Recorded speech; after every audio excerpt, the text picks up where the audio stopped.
नमस्कार, मैं छोटू सिंह। एक बार फिर बीच हल्ला बोलने के आया जरूर। इस वक्त मेरी मौजूदगी कटिहार सदर विधायक सह बिहार के पूर्व उप मुख्यमंत्री तारकिशोर प्रसाद के आवास पे है। और आप देखिए किस प्रकार से लोगों का लगातार मिलना जुलना, जन सैलाब मानो कि उमड़ पड़ा हो आवास पे। तो सीधा ले चलते हैं और उनसे जानते हैं कि आखिर जीत का मंत्र जो है, कभी 5,000 होता था, कभी 10,000, लगातार इस बार 22,000, एक बड़ा अंतराल। जीत की पहले बधाई हो आपको। नहीं, चलिए, इस बधाई के लिए आपके प्रति हम आभार प्रकट करते हैं कि आप सब मीडिया के साथियों ने सरकार की योजनाओं को बेहतर ढंग से आम लोगों तक पहुंचाने का काम किया, और उसी का ये परिणाम है कि आम मतदाताओं ने यशस्वी प्रधानमंत्री नरेंद्र मोदी एवं यशस्वी मुख्यमंत्री नीतीश कुमार जी के नेतृत्व में हम सबों ने जो बिहार को बदला है, और उस बदलाव के कारण पुनः एक जनादेश इस सरकार को मिला है। और उस जनादेश का ये प्रतिफल है कि मतदाताओं ने खुलकर एनडीए के सभी उम्मीदवारों के साथ पूरे बिहार में साथ देने का काम किया।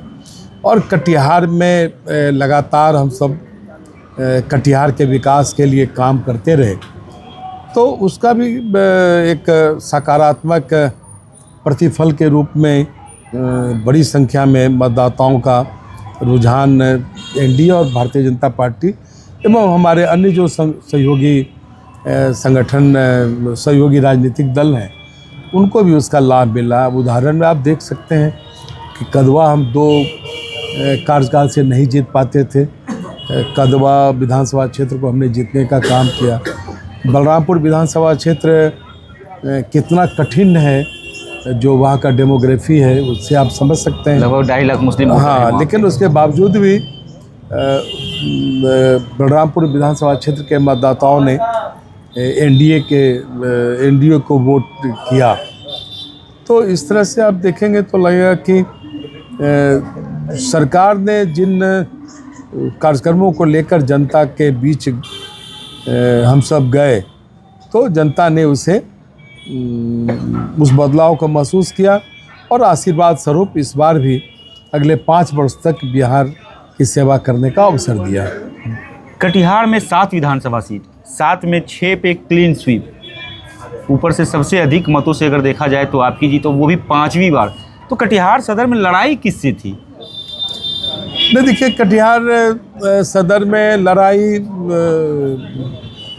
ऐसा कुछ मुझे तो नहीं लगा, क्योंकि महागठबंधन से राष्ट्रीय जनता दल से जो परंपरागत रूप से उम्मीदवार चुनाव लड़ते थे, तो राष्ट्रीय जनता दल को महसूस हो गया इस बार भी हमारा उम्मीदवार निश्चित तौर पर चुनाव हारेगा। जब 2005 नवंबर के चुनाव में राष्ट्रीय जनता दल को मुंह खानी पड़ी, उस समय हमारी एनडीए की सरकार भी नहीं बनी थी और जो पुरानी स्थिति में बिहार था, तो जिस प्रकार से बिहार तेज़ी से 20 वर्षों में बदला है, तो स्वाभाविक है राष्ट्रीय जनता दल ने डर से अपना उम्मीदवार नहीं दिया और महागठबंधन के एक सहयोगी वीआईपी को कुछ सीटें देनी थी, तो कटिहार का ये हम हारते रहने वाला सीट उसे देकर अपनी पिंड छुड़ा ली। और जो हर्ष हुआ आप देख ही रहे हैं। जिस प्रकार से मुकेश सहनी लगातार अपने आप को डिप्टी सीएम बिहार का घोषित करके चल रहे थे और उन्हें एक भी सीट ना आ पाना बिहार में, इसे आप किस तौर पे देख रहे हैं?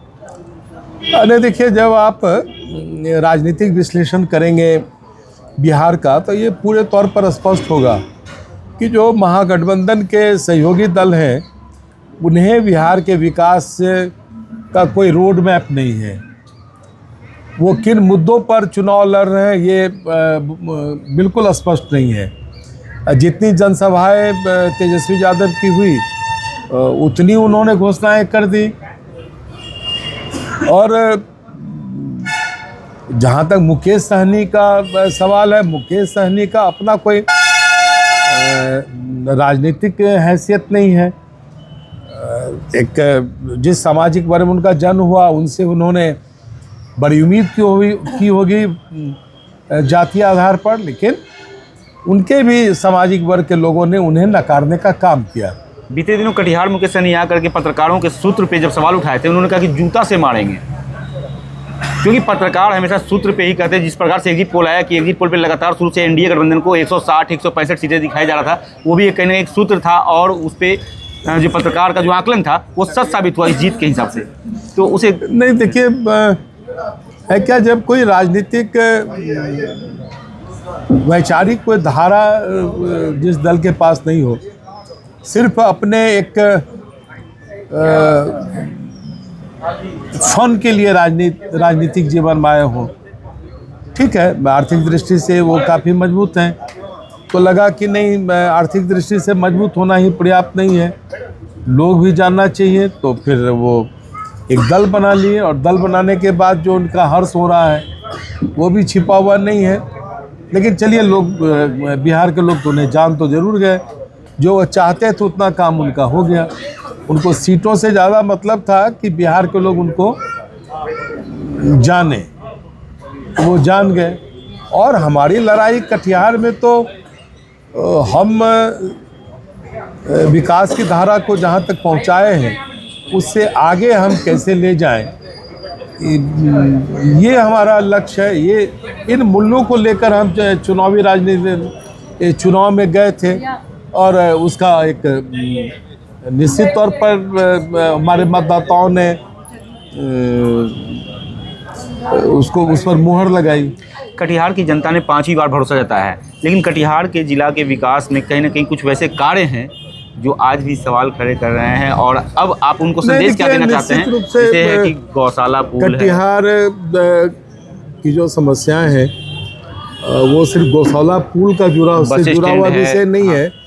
जहाँ तक गौशाला पुल की बात है, तो वो तो कॉन्ट्रैक्टर को विभाग ने बदला है और फिर वो अपना काम प्रारंभ कर दिया है, उसमें हमारी कोई भूमिका नहीं है। हमारी भूमिका उस राशि गौशाला रेल ओवरब्रिज की स्वीकृति दिलाना और कार्य प्रारंभ कराना था, वो हो गया। अब जो संवेदक है उसका निजी कोई उसके परिवार में लड़ाई है, तो उसमें कोई भी जनप्रतिनिधि कुछ नहीं कर सकता है, वो एक प्रक्रिया का अंग है।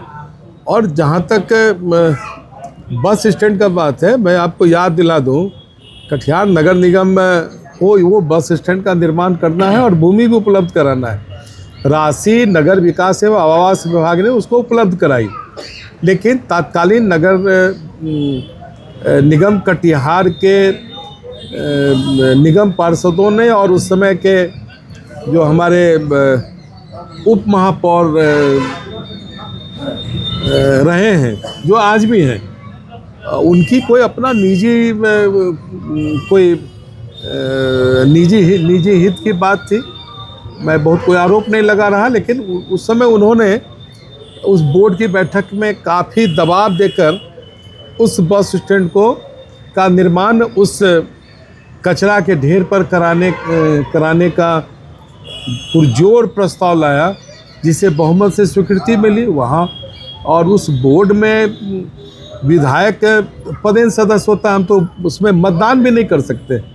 अगर मतदान का भी कोई परिस्थिति आ जाए तो हम तो मतदान भी नहीं कर सकते हैं।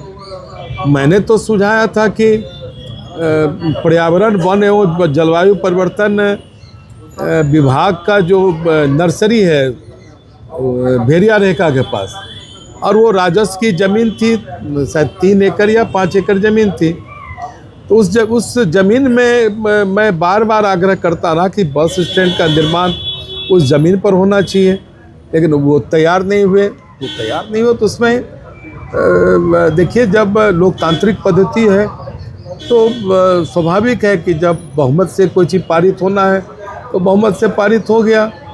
लेकिन उसके बावजूद भी हम प्रयास करते रहे कि बस स्टैंड बसों का परिचालन प्रारंभ हो, तो फिर एक बहाना खोजा गया कि रेल ओवरब्रिज बनेगा तब परिचालन होगा। लेकिन आप समझ सकते हैं कि जिस प्रकार से जो बस स्टैंड के भवन की हालत दिनों दिन बिगड़ती जा रही है, तो मुझे तो लगता है कि रेल ओवरब्रिज का जो निर्माण अगले वर्ष पूर्ण होना है, उसके बावजूद भी रेल बसों का परिचालन कितना हो पाएगा मुझे संदेह है, क्योंकि वो एक बहाना ढूंढा गया था। और जिस प्रकार से वहाँ बदबू हो रही है, वहाँ कचरा के कारण जो परिस्थिति बनी है, उसमें मुझे नहीं लगता है कि बसों का प्रचालन वहाँ से प्रारंभ कर पाएंगे। लेकिन विधायक की अपनी सीमा होती है, विधायक की अपनी एक अलग भूमिका होती है। देखिए, जो स्वायत्त शासी संस्थाएं हैं, चाहे स्थानीय नगर निकाय है, पंचायती राज है, तो वहाँ जो बिहार विधानमंडल के सदस्य हैं उनको कठिनाई है, इस चीज़ को तो समझना पड़ेगा। और आप तो प्रबुद्ध पत्रकार हैं, आप तो इन चीज़ों को बेहतर समझते हैं, इसलिए चाहते हुए भी जो वहाँ उस समय के तत्कालीन उप महापौर थे उसको बनने नहीं दिए। चलिए, 5वीं बार एक जनादेश स्वीकार करके कटिहार से पटना जा रहे हैं। दिल्ली से बुलावा कुछ इस प्रकार से चल रही है कि सोशल मीडिया पे दिल्ली से बुलावा आ गया है कुछ बड़े। भारतीय जनता पार्टी में जो हमारा शीर्ष नेतृत्व है वो निर्णय लेते हैं कि किस कार्यकर्ता को किस दायित्व से जोड़ा जाए। मुझे लगता है कि अगर ऐसा कोई दायित्व पार्टी देगी तो निश्चित रूप से उसका हम निर्वहन करेंगे। कटिहार की जनता को क्या संदेश देना चाहेंगे, क्योंकि फिर से एक और कटिहार विधानसभा क्षेत्र सहित कटिहार जिला के अपने सभी मतदाताओं से, नागरिकों से, भाई बहनों से इतना ही आग्रह करेंगे कि एनडीए के जितने भी विधायकों का आपने निर्वाचन किया है, सबों से जो आपकी अपेक्षाएं हैं, हमारी सरकार एक अच्छा शासन देने के लिए हमारी प्रतिबद्धता है और सरकार की भी अपनी एक विश्वसनीयता है, क्रेडिबिलिटी है, क्योंकि लगातार हम सबों को एक अच्छा शासन देने के लिए लोगों ने मैंडेट दिया है, जनादेश दिया है। इस बार भी उनकी जो जन आकांक्षाएँ हैं, जन आकांक्षाएँ अलग अलग तरीके की होती है।